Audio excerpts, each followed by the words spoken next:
Mas então, desculpa, gente, vamos continuar no nosso papo. O Adriano, quando parou, pelo menos por aqui, estava falando sobre a questão de se associar Pois é, eu acabei nunca me associando no designers gráficos, apesar de eu conhecer todo mundo lá que movimentava, e acabei dando muito mais foco na época na Sociedade de Ilustradores do Brasil. Então, fui muito mais ativo com ilustração, mas eu nunca deixei o web de lado.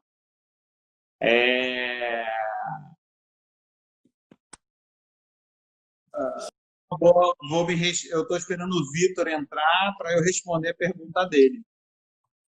Eu não sei se ele vai. Eu não consegui ver todas, não. Eu estou controlando isso para mandar. O que acontece? Eu demorei muito tempo, quer dizer, eu acho que demorei muito tempo. Eu acho que aconteceu na hora certa. Eu acabei demorando muito para resolver ser professor, né? E eu acho que, em parte, tem um pouquinho a ver com o que o Vitor está perguntando. Em parte. Quando eu estava estudando design no Brasil, a impressão que eu tinha da profissão de docente era de que, isso eu vou falar, com exceção de alguns professores que eu gostava muito, a impressão que eu tinha era que quase todo mundo que dava aula para mim, com exceção de alguns, tá? Estavam dando aula porque não conseguiriam sobreviver no mercado. Era essa a impressão que eu tinha. Então, eu tinha uma péssima impressão de tentar ser professor. Havia muita gente, algumas pessoas dando mais aulas que completamente desassociadas do mercado, né? Ou o que realmente estava acontecendo de fato com o mundo. Talvez por ter uma base forte em belas artes, havia essa desassociação mesmo, né? E aí, quando eu fui estudar em Filadélfia, eu vi que algumas coisas eram muito diferentes, né? Então, o diretor de lá tinha direcionado o curso para se aproximar o máximo possível à universidade das necessidades reais do mercado. E com isso, sem querer, sem planejar, eu acabei estudando numa das duas melhores universidades de ilustração dos Estados Unidos, muito por causa desse foco. Então, eu acabei tendo aula com gente que estava no mercado e foi muito interessante, né? Ter alguém realmente com uma experiência do dia a dia trazendo para a sala de aula. Isso não foi um puta diferencial. Então, isso... E aí, anos depois, eu comecei, meio que para complementar a renda, eu comecei a oferecer workshops. E fui percebendo que eu tinha muito conhecimento sobre várias áreas que podiam ser exploradas. E aí eu acabei curtindo muito da aula de workshop. Mesmo que fossem curtos, tal, eu comecei a dar algumas aulas para pessoas que já estavam...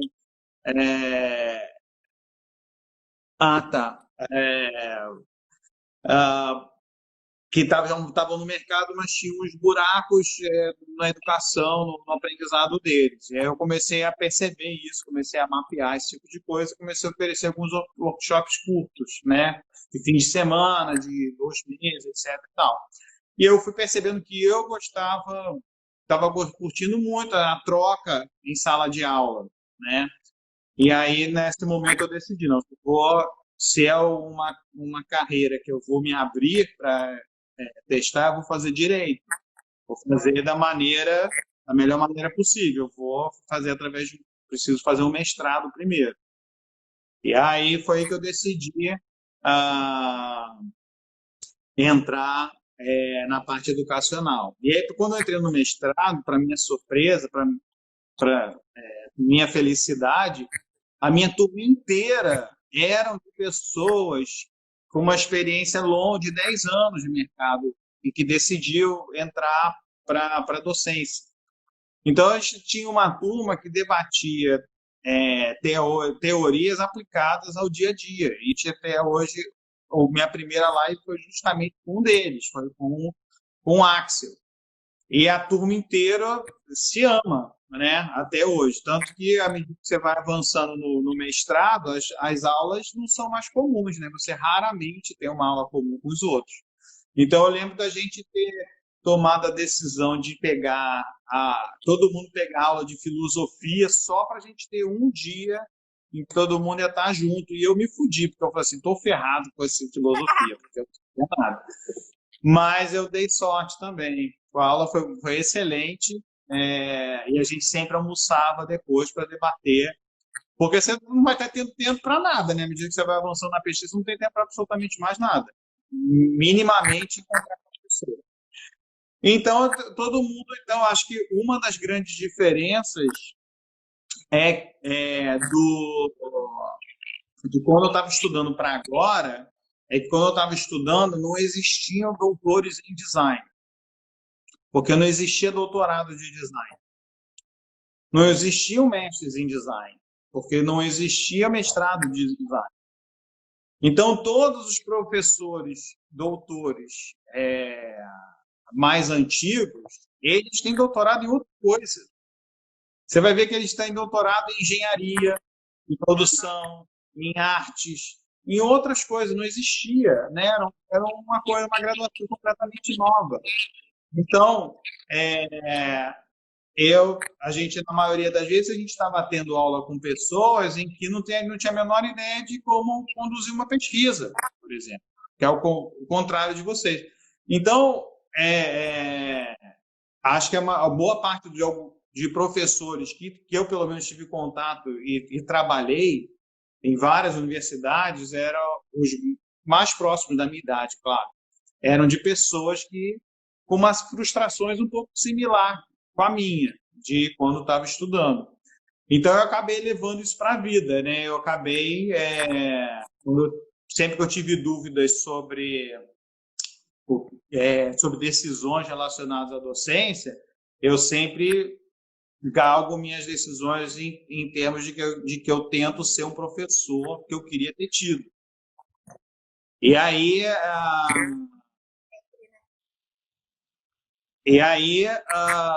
tem vários outros que dão o sangue, né?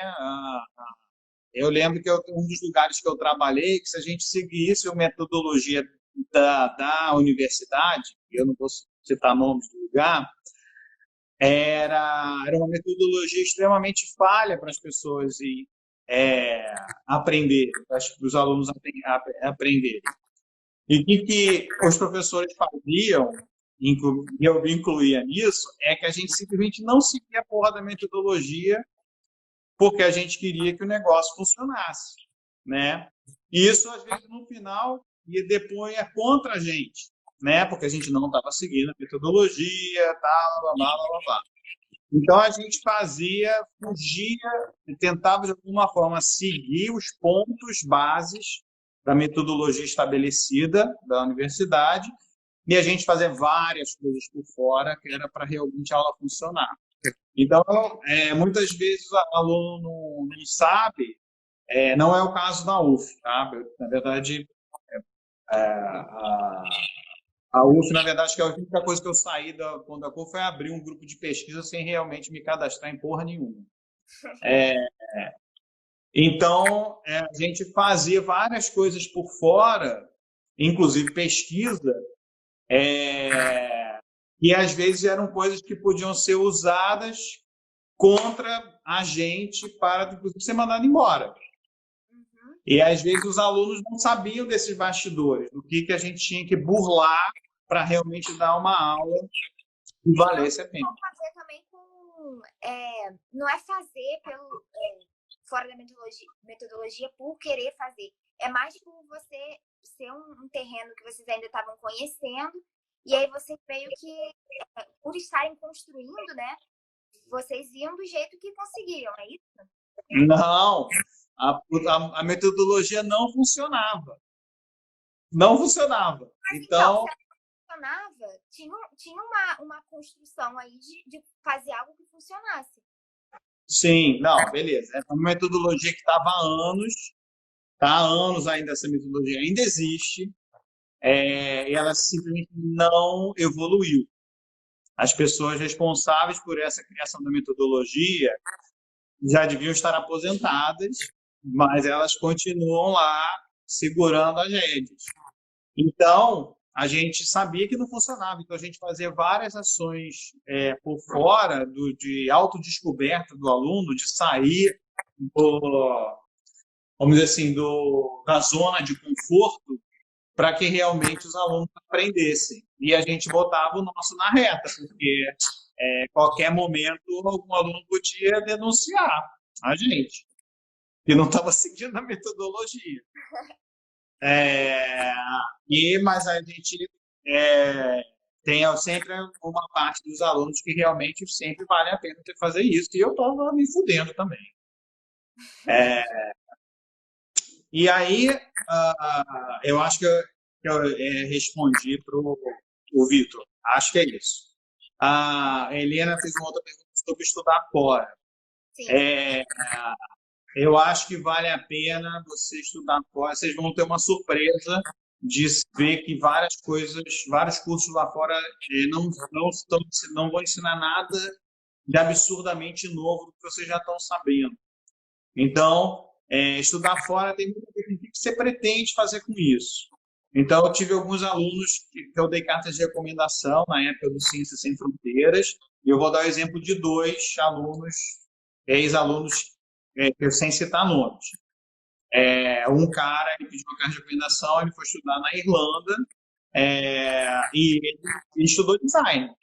Ele voltou com outra cabeça, ele está fazendo mestrado agora, né? E ele tem uma aproximação maior da academia com o mercado, dependendo da universidade. E uma outra conseguiu a bolsa também para estudar fora, e ela acabou usando essa bolsa para estudar inglês. Ela não fez absolutamente nada em design. Ela voltou e ficou na mesma.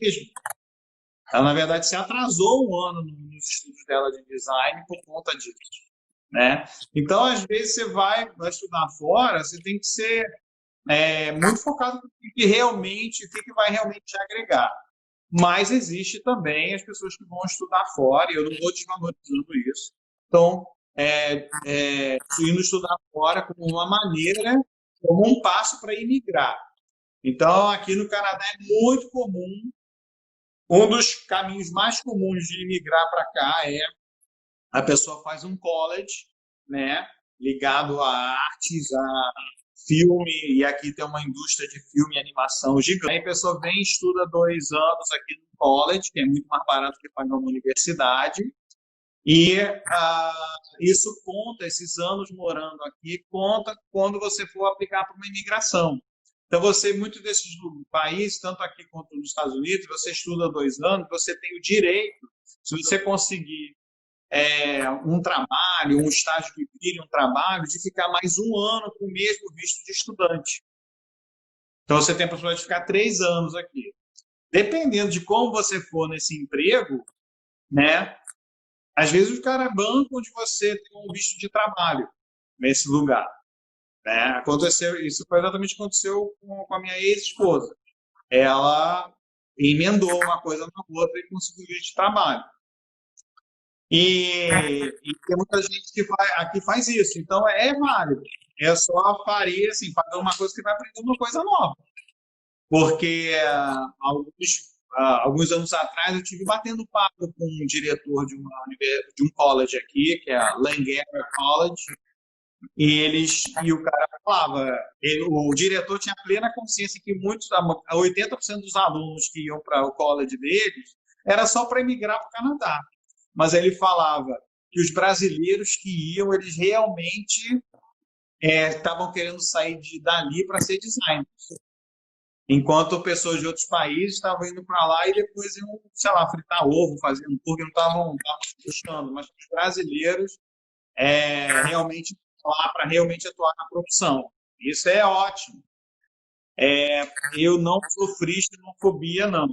Mas pela diferença de idade, eu era o aluno mais velho, né? Eu já tinha tido uma graduação. Pela diferença de idade, eu fiz uma amizade muito mais rápido com a secretária do curso, alguns professores.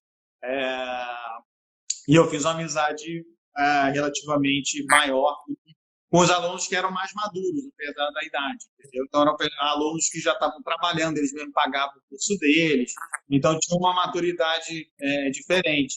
E foram eles que eu fiz amizade e tenho contato até hoje. E acabei conhecendo muito aluno estrangeiro também, que é mais fácil, né? Porque você passa pelos mesmos problemas, né? Você está passando pelas mesmas dificuldades da língua, aprendendo. Então, a gente acabei conhecendo, fazendo algumas amigas do Japão, uma indiana, e fora a galera que eu já conhecia da rua. Acabou criando uma rede, né? E aí, eu passo em fila, se não fosse o Covid, eu estava indo num casamento agora em julho, da secretária ela vai casar agora, e eu tive lá ano passado, passei lá, a gente marcou um café na manhã, e aí ela me falou que ia casar, eu falei, deixa eu dar, assim que eu tiver meu novo endereço, eu te passo. E aí agora ela, sei lá o que ela vai fazer, vai casar em casa. Nesse momento está complicado. Mas voltando no assunto de rede, que você acabou tocando por falar das experiências, e também acabou registrando várias coisas que eu ia trazer aqui, principalmente sobre arte, tá? Que começou lá, nem começou com o design, né? Você fez ilustração, também fez design, né? Que você falou que fez muitos sites. Então, passou por design, ilustração, falou de carreira acadêmica também, né? De virar professor. E outras áreas também. Faltou até falar do UX, né? Do UX. E aí eu queria saber se você pode falar um pouco dessa do UX e falar como é que foi transitar, assim, por essas áreas. O que claro, você contou a história, né? De como você passou por cada área, mas quais as suas afinidades dentro disso? E tem muita gente que pergunta como saber, né, por onde seguir. Bom, agora, assim, acho que cada vez mais o Brasil não, o design está abrindo novos caminhos possíveis, né? Então, agora a gente está, inclusive, entrando em design de serviço, né? E o X mesclando cada vez mais com isso. Antigamente não, a gente durante muito tempo ficou trabalhando abaixo do marketing, né? Principalmente em agência de publicidade. Então, muita gente que se formava você sempre tem uns pensamentos onde eu quero trabalhar. Então, antigamente era eu vou trabalhar numa agência de publicidade, ou eu vou trabalhar numa editora, e aí depois começou a aparecer, vou trabalhar com website. Só. E, na verdade, assim, e o pessoal de projeto de produto, principalmente, vê que, na verdade, como design, você pode trabalhar em qualquer coisa. Você pode trabalhar numa empresa que você está fazendo uma outra coisa, você tem um departamento de design. O quão esse departamento de design tem um peso dentro da empresa é muito variável de empresa para empresa. Né? Então, a última live que eu tive com o Rodrigo foi justamente, a gente falou um pouquinho desses degraus, né? De que você tem um design que é só para deixar bonitinho, depois você tem coordenação de projeto, você tem coordenação de times, e o último estágio é quando você faz parte um dos CEOs da empresa e está tomando decisão da empresa baseado nos conhecimentos de design, que a gente, o Brasil, acho que ainda está longe de seguir por isso. Não só o Brasil, vários outros países. E aí agora você tem o surgimento do UX, que não deixa de ser apenas uma evolução do design de interação, que começou lá com o título de web designer, mas o negócio foi evoluindo tanto que você tem, na verdade, várias carreiras dentro desse universo de interação que o designer pode seguir, desde o UI design, que é a parte mais visual da coisa, ter UX design, e aí dependendo da empresa, você tem uma gama de responsabilidades, que pode ser desde criar, fazer testes, etc. Você tinha a figura do arquiteto de informação, que coordenava a equipe toda e criava a estrutura de um sistema, e geralmente coordenava a pesquisa também. E esse arquiteto de informação foi meio que diluído em algumas carreiras aí. Então, você tem o UX Lead, que geralmente o gerente de projeto, que vai coordenar tudo. Tem o UX Researcher, que é como eu sou conhecido agora, em que vai preparar toda a pesquisa e vai transformar os dados de pesquisa em ações, né? E geralmente Dar o exemplo do próprio grupo que você criou da UF, né? Você citou há um tempinho atrás aqui, falou que por conta própria, assim, criou esse grupo, está associado, sem ter uma bolsa, etc. E aí, acho que você pode dar esse exemplo, porque muita gente também pergunta sobre isso. sobre pesquisa. Sobre o design de UX e o grupo de pesquisa. Sim. A gente acaba... O que é a grande diferença entre pesquisa para o mundo corporativo e a pesquisa acadêmica? Porque os objetivos são diferentes. Então, você deve ter reparado que quando a gente está fazendo uma pesquisa, por mais que a gente gere ou crie coisas palpáveis, que é a parte do... quando a gente está fazendo realidade aumentada e vai lá testar e ver a reação das pessoas, um pesquisador para o mundo corporativo veria isso como o final da pesquisa, né? O resultado da pesquisa geralmente gerar um produto de aceitação do público, que as pessoas amem usar e que se torne necessário, por mais que às vezes é supérfluo, mas que torne necessário ou torne uma experiência mais bacana. Então, esse é o resultado para um mundo corporativo. Para o mundo acadêmico, a gente está, na verdade, usando todos esses testes como para testar teorias. Então, para o resultado para a gente, academicamente, dependendo do resultado que sair, a gente falar, essa teoria está valendo, ou a gente acaba descobrindo mais. E isso aconteceu em vários papos nossos. A gente foi pensando numa coisa, à medida que as coisas foram saindo, a gente começou a ver que, teoricamente, isso dava um rebuliço novo, que era a história de enfiar cultura de informação em design de serviço, em blocos de informação. Ninguém nunca falou sobre isso. Isso é um puta de uma apresentação que a gente vai ter daqui a alguns meses, né? Porque ninguém fala sobre isso.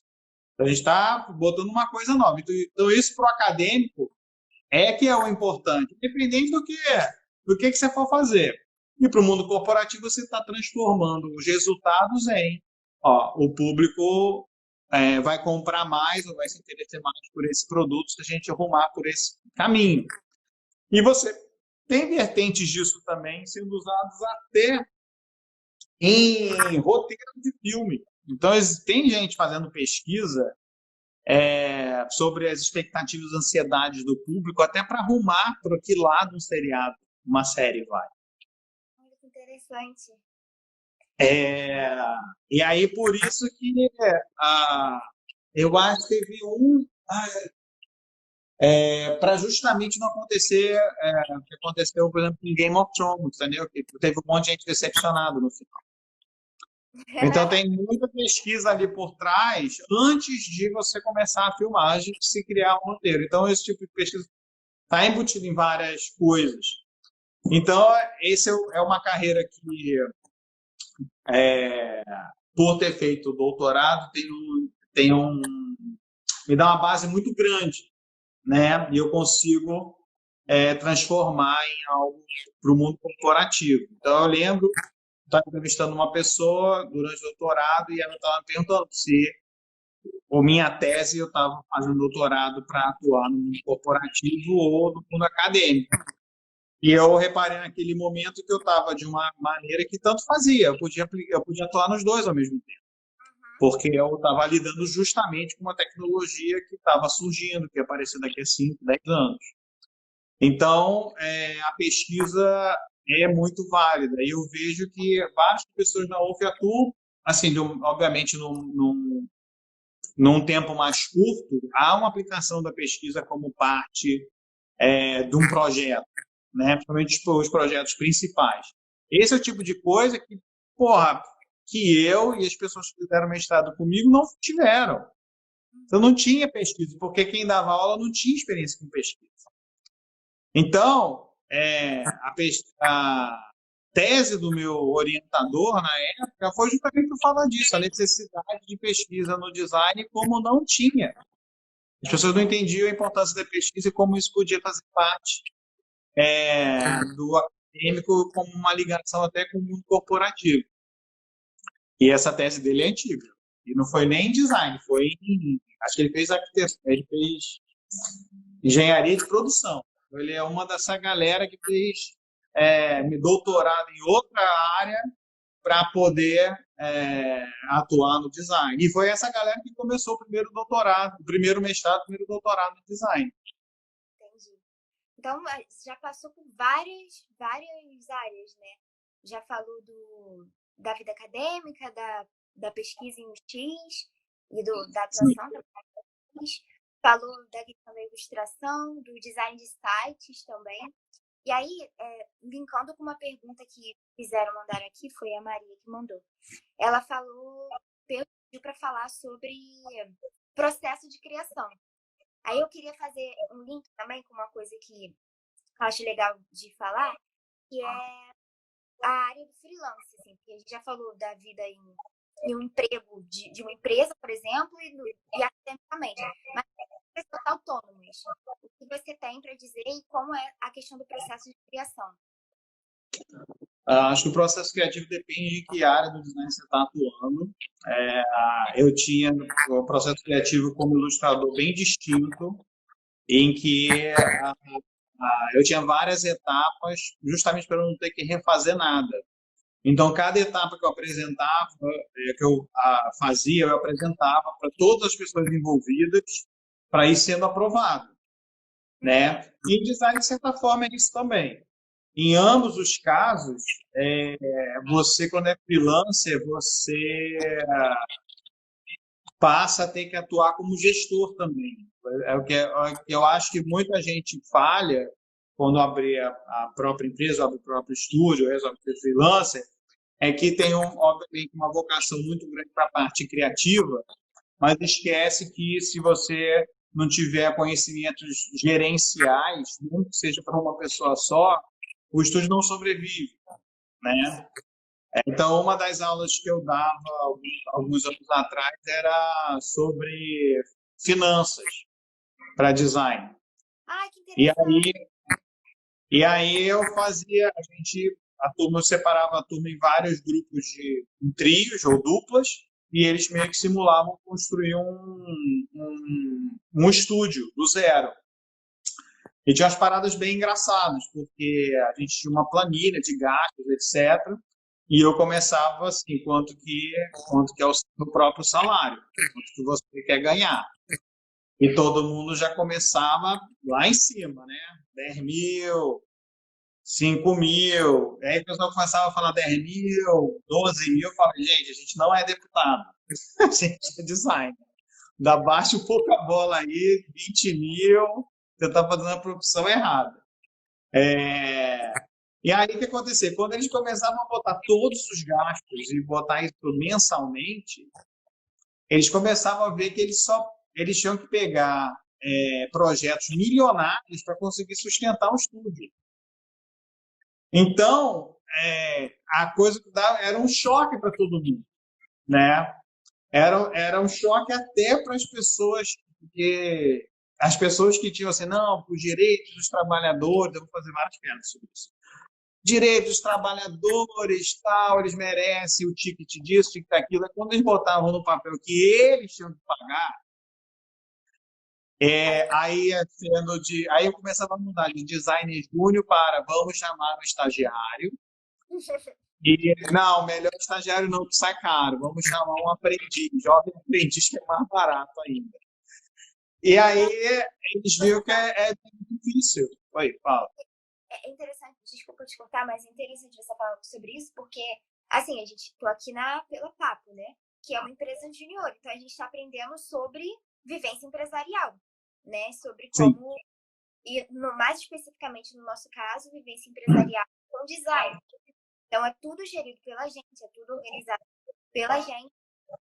Claro, tem muita gente envolvida, mas é interessante você falar isso, porque se por um lado, né, a gente tem que saber a questão dos valores, do preço, você falou que as pessoas estavam botando preços muito altos, depois que você começa a tomar noção dessas coisas, você também não se desvaloriza, porque Não, mas acha que tem que botar um preço muito barato, ou o serviço dela não vale tanto, e na prática não é assim, né?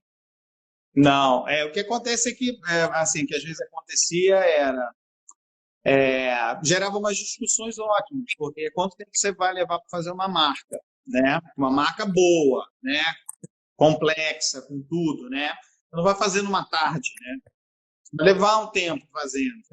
Você inclusive às vezes tem que deixar a marca de lado para ter um segundo olhar depois, né? Você viu?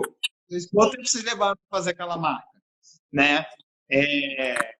E aí, para pagar as contas, eles estavam começando a ter que ver que, de repente, para cobrar para uma marca, eles tinham que cobrar tipo uns 50 mil por uma marca.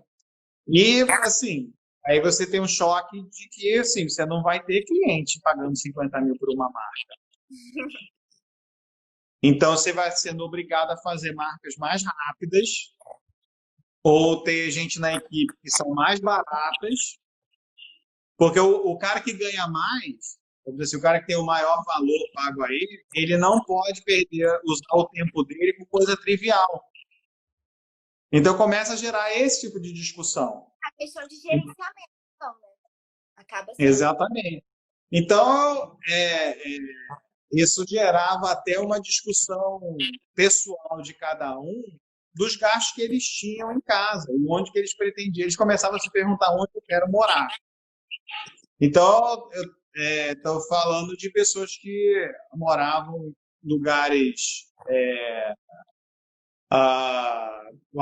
obviamente, desigualdade gigantesca, né? Que obviamente todo mundo quer melhorar de vida. E eles, quando eles começavam a ver onde que eles iam alugar para fazer um estúdio, eles começavam a ver os valores das coisas. Então, esse era o tipo de aula que eu queria ter tido. Por exemplo, e eu tinha colegas professores que falavam assim, cara, quando eu estava tendo aula, eu ter tido esse tipo de aula, porque eu não ia bater com a cabeça na parede por tantos anos.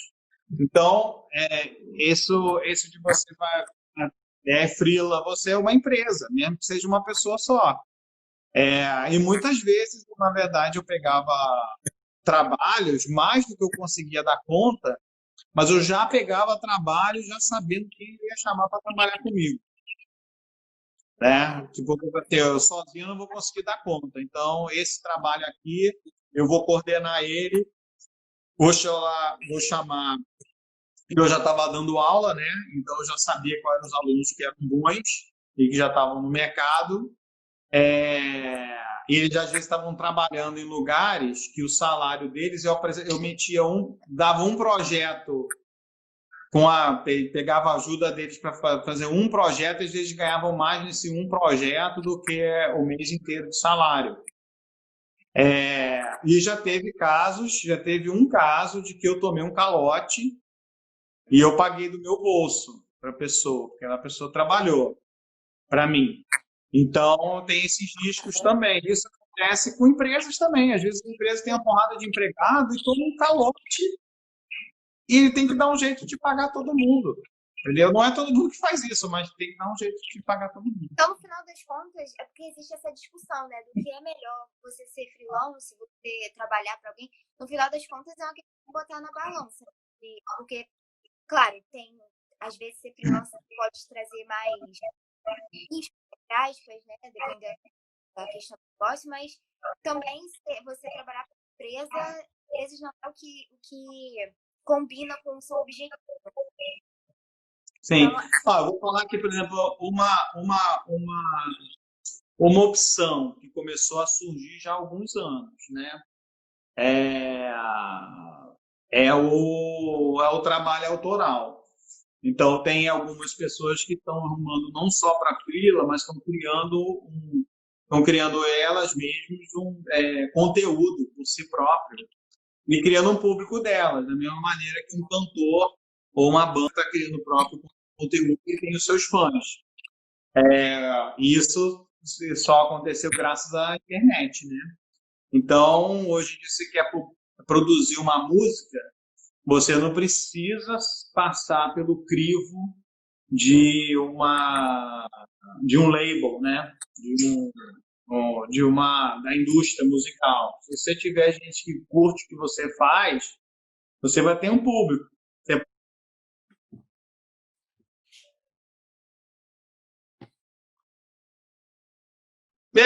Voltou. que estresse, gente. Foi mal, desculpa. Eu não sei o que aconteceu, se foi a minha internet, se foi da Adriana. Mas eu mudei aqui de aparelho também para ver se dá uma melhorada. Perdão, gente, de verdade. Não. O Instagram não tá aguentando, pô.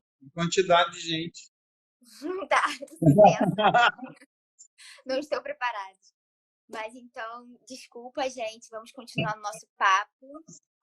O Adriano, quando parou, pelo menos por aqui, estava falando sobre a questão de se associar ao... Pois é. Eu acabei nunca me associando no designers gráficos, apesar de eu conhecer todo mundo lá que movimentado, e acabei dando muito mais foco na época na Sociedade de Ilustradores do Brasil. Então, fui muito mais ativo com ilustração. Mas eu nunca deixei o web de lado.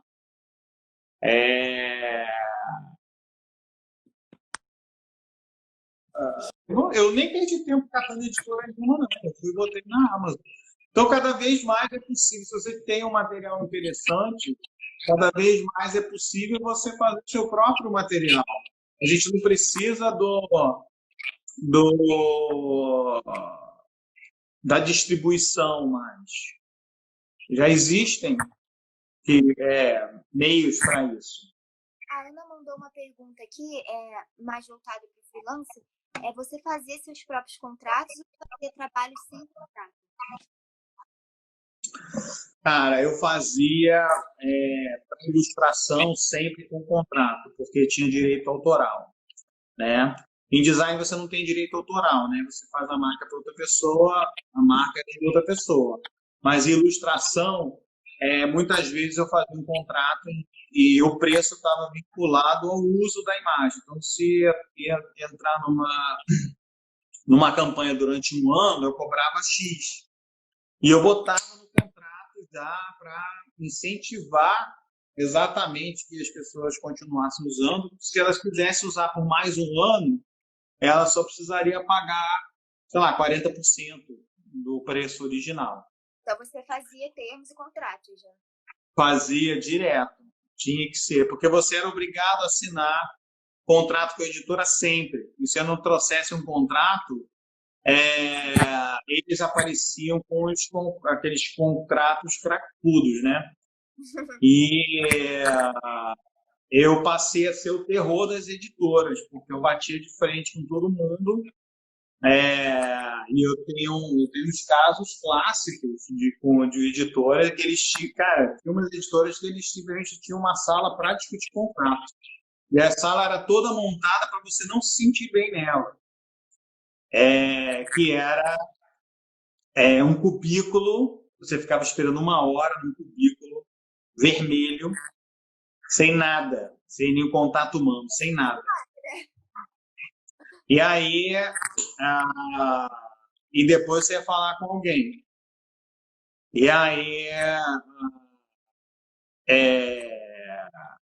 quando você estava bem cansado, estava de saco cheio, queria ir embora, que eles iam falar com você. E eu já saí no meio de reunião. Tipo, falei, cara, você tá brincando. Aí eu já levantei no meio de reunião e para discussão de contrato. E eu era um membro muito ativo dos ilustradores, né? Então, a gente discutia muito sobre isso, sobre o contrato, que tipo de contrato, o que devia ser evitado, e obviamente não é todo mundo que seguia. Então, eu sei que, por exemplo, qualquer ilustrador que trabalhou para a Editora Moderna, por exemplo, eu sei que todos eles que tem alguma coisa na Editora Moderna, eles assinaram um contrato de cessão total dos direitos das ilustrações, porque se você não fizesse isso, você não tinha o trabalho. E aí o que muitas editoras faziam era, eles só mostravam o contrato cracudo depois que você já tinha entregue tudo. E aí você só podia receber o dinheiro depois que você assinasse o contrato. Aí, na maioria das vezes, as pessoas já tiveram um trabalho de cacete, eles têm conta para pagar. E você já leva 2 meses, 3 meses fazendo um livro, né? Então você precisa desse dinheiro para pagar esses 3 meses. E aí eu não, eu pedi adiantado o dinheiro todo, ou pelo menos metade dele todo.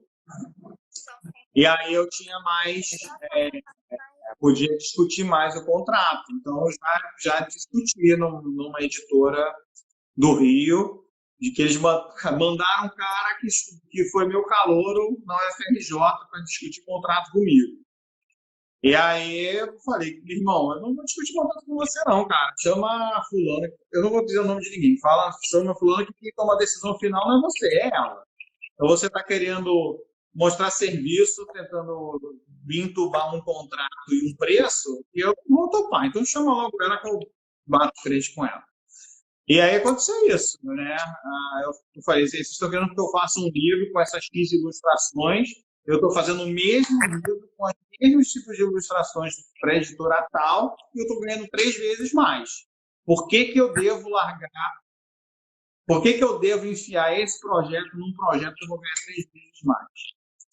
Então, às vezes eu conseguia, e eles sabiam que estavam oferecendo muito pouco, né? E aí, obviamente, quando tinha, sei lá, toda vez que, imagino que toda vez que tinha algum projeto com um orçamento muito curto, ninguém nem perdia tempo me chamando, porque eu tinha que pagar a conta. Então, se eu vou ficar 1 mês, 2 meses no livro, o que eu vou receber nesse livro eu tenho que me pagar 2 meses da minha vida. Então, por isso Então, eu falei assim, você quer me pagar só isso? Então, tá bom, eu vou fazer um livro que eu vou te entregar em 3 semanas. Então, vai ser um livro muito mais simples, as ilustrações vão ser mais simples, porque eu não posso perder tempo com ele. Então, quando você tem uma noção de financeira, de gerenciamento, você consegue bater o papo de igual para igual. Quando você vê um papo de artista, o papo não é de igual para igual. Então, quando você está fazendo projetos para engenheiros, por exemplo, cara, eles adoram ver gerenciamento de projeto, que você está fazendo as entregas e que todo o dinheiro a ser pago está atrelado a entregas. E você cumpre os prazos, e eles têm que cumprir os prazos dos pagamentos também. Então, o papo acaba sendo outro. A conversa não é muito obrigado por ter dado essa oportunidade para mim de fazer esses desenhos para a sua editora. O papo passa a ser, se você não quer me contratar, porra. No projeto. Sim. Nossa, eu já fui muito mal criado. Adriano, só uma coisinha, porque o nosso tempo está acabando aqui, porque a live tem tempo. A gente tem, esse é um quadro novo, como eu falei no início da live, o Batendo Papo, e a gente tem algumas perguntas do quadro. E aí eu queria fazer essas perguntas pra gente acabar. Tudo bem? Tudo. Uma dessas perguntas é, se você tivesse bater um papo, tem que fazer o trocadilho com papo, né? Se você tivesse que bater um papo longo com algum designer, quem seria o designer? Mas eu tô fazendo isso toda sexta-feira. Mas escolhe um nome, porque a gente deixa como referência aqui. Qualquer designer do universo. Sim, do universo. Eu não bateria papo com o designer. Sendo assim, eu bateria o papo com o Leonardo da Vinci. Não, alguém vivo, que as pessoas possam procurar, sim. Para vocês procurarem, Bruno Porto é uma ótima pessoa para bater papo. Marcelo Martinez, espetacular. O Axel Sandi,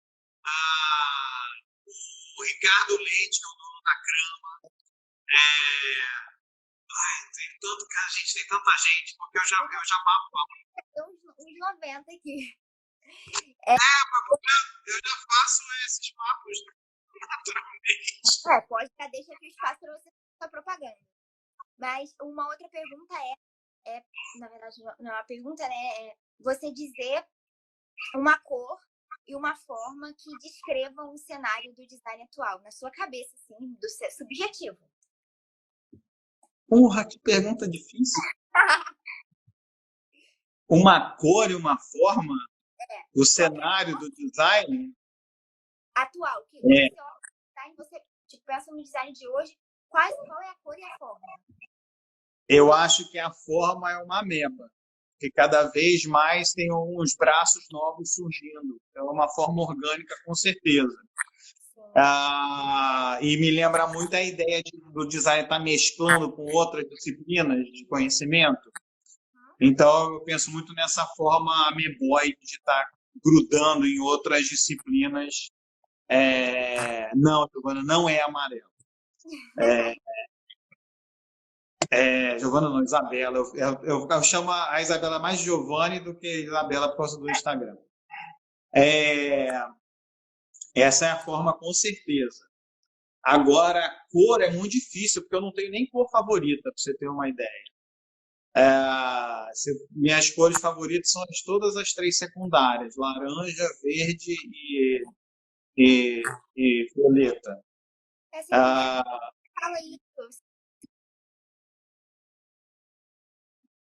Eu escuto falar das primárias e das, sei lá, uma cor específica. Agora, a secundária foi bem específico. Eu gosto muito das cores secundárias. Eu gosto muito de usar quando estou pintando também. Gosto de usar em roupa, que eu uso. Eu acho que se fosse do cenário brasileiro, eu acho que era mais fácil. Então pode ser do cenário brasileiro. Esse aí é cor de cocô, né? Porque tá uma merda. Mas eu acho que eu puxaria pro roxo, violeta, né? Porque ele é uma cor quente e fria ao mesmo tempo. E ele é uma cor que pode ser muito facilmente explorada. Então, você tem tantas gradações do roxo, você vê muito isso, propositalmente, em algumas pinturas antigas minhas, porque eu sempre consigo jogar misturando com um laranja ou misturando com um azul, eu consigo fazer um roxo mais quente e também consigo fazer um roxo mais frio. Então, vamos dizer que é uma cor fria animada. Eu acho que o roxo ele engloba muitas possibilidades. Eu acho que o cenário atual do design é exatamente de muitas possibilidades. E aí, com isso, eu vejo vários designers estudando várias outras coisas, diversas coisas, não só apenas ferramentais, por exemplo. E eu vejo o design atraindo outras cadeiras, né, se apropriando um pouquinho de algumas coisas do design, especialmente o design thinking. Tem várias outras carreiras aí que estão se apropriando do nome, sem nem saber o que significa de verdade. Então, eu acho que o design está cada vez mais mesclado com outras coisas e eu vejo isso como uma vantagem, porque a gente consegue se enfiar em qualquer trabalho. Sim, mas gostei de todo mundo, o pessoal gostou aqui também nos comentários, né, das suas respostas de ameba e roxo. E a última pergunta é como que você vê a Papo, que é a única empresa júnior federada do Rio de Janeiro, a única empresa júnior de design do Rio de Janeiro, na verdade. Como que você vê a Papo dentro da UF? Eu acho do caralho. Eu acho do caralho. Porque de certa forma, é uma movimentação dos alunos, né? Eu sei de outros lugares que têm empresas júniores mas elas não são federadas e elas são é, coordenadas por professores e com bem menos gente. Então, acho que a Papo, eu não sei o início da Papo, né? Não sei se foi criado inicialmente só por alunos mesmo, ou se foi algum professor de um pontapé inicial, mas é muito interessante o fato de que vocês tocam tudo, né? E aí a, a Isabela é, é testemunha que vocês sempre podem contar com a gente, né? Para bater um papo, trocar ideias. Então, eu acho um empreendedorismo muito legal, né? E que, obviamente, vocês devem estar aprendendo pra caramba com isso. Sim, Eu não tenho a menor ideia se seria mais interessante ou menos interessante se tivesse um professor também. Não tenho ideia. Então, nesse aspecto, eu não vou opinar. professores como orientadores, né? Acho que até a Isabela já fez um projeto que contactou você. Existem Sim. muitos projetos também que contactam outros professores de desenho industrial. Então, assim, é uma iniciativa dos alunos e a gente pode ter aí, porque a gente está no ambiente universitário e essa é a graça da empresa. Tá num lugar em que as coisas são muito atuais. Então, a gente, por vezes, tem orientação. Se a gente precisar, a gente teve bastante apoio. Inclusive, esse que você já deu também. Não, eu acho ótimo, acho muito bacana. E o Breno está tentando aproximar a empresa dos professores também, né? E aí eu fico, assim, fico muito feliz do nossa equipe de pesquisa continuar, né? Porque eu acho que agrega a gente na CV fala um monte de besteira durante a semana também, e que a gente está trazendo umas coisas novas, interessantes, e não é da boca para fora, não. Toda vez que eu comento com qualquer pessoa sobre as pesquisas que a gente faz, todo mundo acha extremamente inovador o que a gente está fazendo. Eu acho que vocês deviam usar mais isso também. E entrevistas que podem fazer, bate-papo com pessoas, que algumas portas se abrem sim, né? Então, vamos ver até por quanto tempo a gente ainda vai manter o grupo, mas por enquanto a gente está tendo resultados bem bacanas. Eu acho que essa última pesquisa que a gente fez durante a quarentena já está dando um material bem maneiro. Então é o poder da universidade, né? Estamos aqui, a empresa Júnior é grupo de pesquisa, espaço de conversa. Opa! A câmera. Ainda bem que você não está no banheiro. Claro que não, né? Mas é só o roteiro da entrevista. Então é isso, nosso tempo está acabando aqui.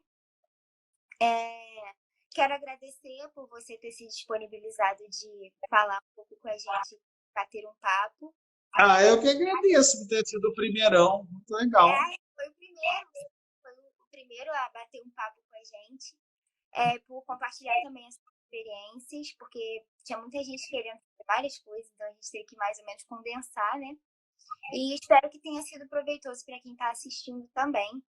Obrigada por quem esteve aqui, obrigada, Adriano, pela possibilidade de entrevista. É isso, se quiser dar um recado final aí. Então, muito obrigado. Todo mundo sabe que vocês moram no meu coração. Foi muito difícil largar, né, a UF, e que eu tenho contato com vários de vocês até hoje, né? Até para falar fofoca, inclusive. Então, sempre que deem a Brenda. Brenda hoje está acordada, né?